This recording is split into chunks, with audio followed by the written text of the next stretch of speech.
Hi everyone, good morning. आज कहानी उस किसान की जिसने अपने खेत में अनाज के बीज बोए। कुछ समय पश्चात अनाज के पौधे निकलना शुरू हो गए। उसी समय एक चिड़िया ने आकर के वहाँ पर घोंसला बना दिया। किसान अपने हिसाब से अपने खेत की खूब रखवाली करता है, लेकिन उसका ध्यान उस घोंसले पे कभी नहीं गया। धीरे धीरे उस चिड़िया ने उस घोंसले में अपने अंडे भी दिए।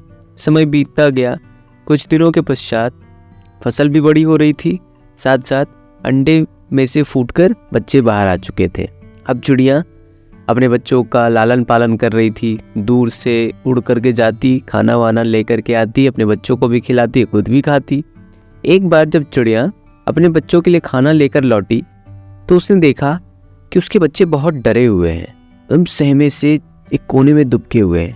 तो उसने उनकी घबराहट का कारण पूछा तो बच्चों ने कहा, माँ आज ना किसान आया था और किसान यहाँ खड़े होकर कह रहा था कि अब फसल पूरी तरह से तैयार हो गई है, तो आज मैं जाकर के अपने बेटों को कहूँगा कि फसल काट ले।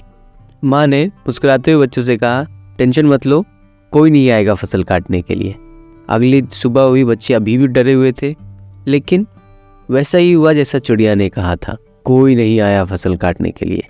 फिर से एक दिन चिड़िया जब उड़ करके अपने बच्चों के पास आई तो फिर से देखती क्या है कि चिड़िया के बच्चे जो है पूरे डरे हुए हैं। उसने उनकी अगेन घबराहट का कारण पूछा। इस बार भी बच्चों ने यही कहा कि माँ आज किसान यहाँ आया था और किसान कह रहा था कि वो मजदूरों को कहेगा कि कल वे यहाँ आए और फसल को काट दे।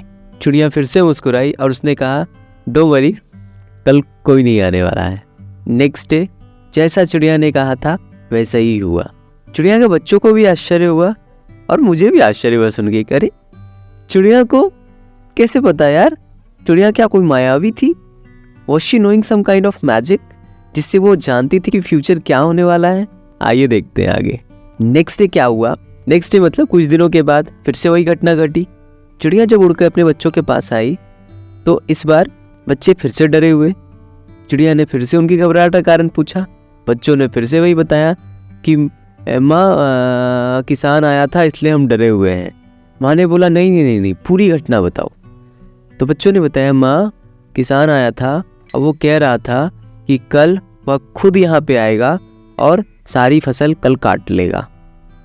लेकिन हमें पता है माँ, एज यूजुअल कल तो कुछ नहीं होने वाला है, तो हम थोड़े से डरे हुए हैं, लेकिन आज बहुत रिलीफ में हैं हम। माँ ने कहा, नहीं बच्चों, अब समय आ गया है इस जगह को खाली करने का और उड़ान भरने का। चूँकि बच्चे भी बड़े हो चुके थे, उनके पंख निकल आए थे, उनको उड़ना आ गया था, तो माँ और सारे बच्चे उड़ करके वहाँ से चले गए। और नेक्स्ट डे वही हुआ जो चिड़िया ने कहा था। किसान आया और उसने अपनी सारी फसल काट ली और जो घोंसला उसके ऊपर बना हुआ था वो भी नष्ट हो गया। तो दोस्तों, क्या लगता है आपको, चिड़िया भविष्य देख सकती थी या चिड़िया कुछ ह्यूमंस का ऐसा नेचर जान गई थी जिसके सहारे वो ऐसा कह पा रही थी? आई थिंक आप समझ रहे होंगे ना। प्रोक्रेस्टिनेशन यानी हमारी डीले करने की हैबिट्स, हमारे दूसरों पे डिपेंडेंट होने की हैबिट्स। ये दो हैबिट्स चिड़िया को समझ में आ गई थी कि जब इंसान बहुत ज़्यादा दूसरों पर निर्भर रहता है तो उसके काम में हमेशा डीले होती है।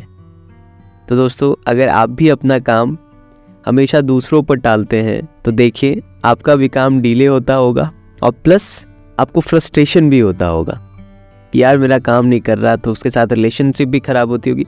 तो इट डजंट मीन कि आप दूसरों से हेल्प ना मांगे, ज़रूर मांगे, लेकिन कभी कभी जब से हेल्प ना मिले, be active to do your own work.